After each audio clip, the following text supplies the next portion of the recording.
सांसद और RLP chief Hanuman Beniwal का अपना अंदाज है।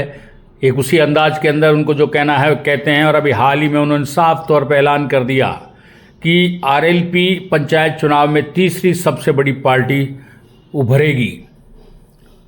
लोकतांत्रिक पार्टी के बारे में उन्होंने कहा बीजेपी और कांग्रेस के खिलाफ अन्य दलों के साथ प्रदेश भर में रैलियां भी निकाली जाएगी।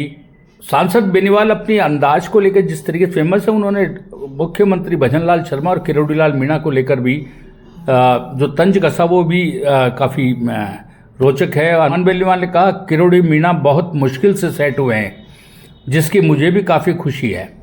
अब वह भजनलाल जी के काफ़ी नज़दीक भी आ गए हैं। भजनलाल जी, डॉक्टर साहब और मैडम मिलकर हवाई सर्वे कर राजस्थान को आगे ले जाने का काम कर रहे हैं। डॉक्टर साहब और मेरे में इसी बात का अंतर है, हम लड़ते नहीं और अगर लड़ते हैं तो पीछे हटते नहीं, चाहे जान ही क्यों ना चली जाए। लेकिन उनका लक्ष्य तो अब सिर्फ मुख्यमंत्री के साथ हवाई जहाज में घूमना ही रह गया, लेकिन वह लड़कर आ जाते और फिर चले जाते। हनुमान बेनीवाल ने कहा कि पिछले 122 दिनों में सब इंस्पेक्टर भर्ती परीक्षा को लेकर राजस्थान की राजधानी जयपुर में युवाओं का धरना जारी है। इस दौरान आक्रोश आंदोलन से हुई कई बड़ी रैलियों का आयोजन भी किया गया है। हम राज्यपाल से भर्ती परीक्षा को रद्द करने की मांग को लेकर मिले हैं, लेकिन समाधान कुछ भी नहीं निकला।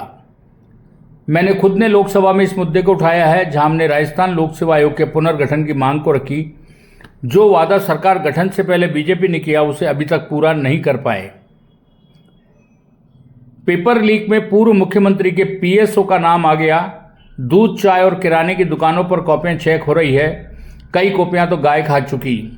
काफ़ी राजनेताओं का पेपर लीक में नाम आ चुका, लेकिन बावजूद इसके अब तक इस मुद्दे पर सरकार सकारात्मक रुख नहीं अपना रही।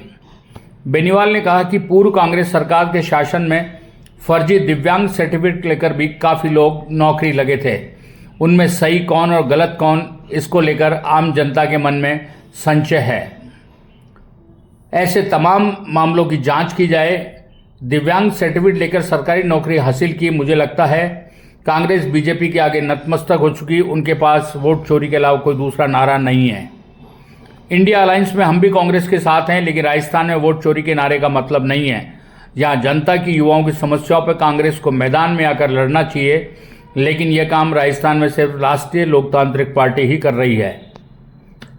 बेनीवाल ने कहा कि कांग्रेसी नेता मान रहे हैं हम झालावाड़ में स्कूल घटना को चुनावी मुद्दा बना लेंगे, जिससे पंचायत चुनाव में हम जीत जाएंगे।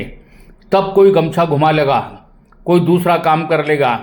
इस बार ऐसा नहीं होगा, क्योंकि जनता को अपनी आदत बदलनी होगी। इस बार राजस्थान में पंचायत चुनाव में जनता नौजवान कांग्रेस और बीजेपी की रैंक निकाल देगी।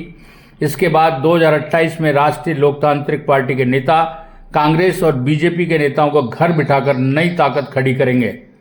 भविष्य में लेकर हम कांग्रेस और बीजेपी के खिलाफ जितने भी दल हैं, उनके साथ मिलकर प्रदेश में रैली आयोजित करेंगे।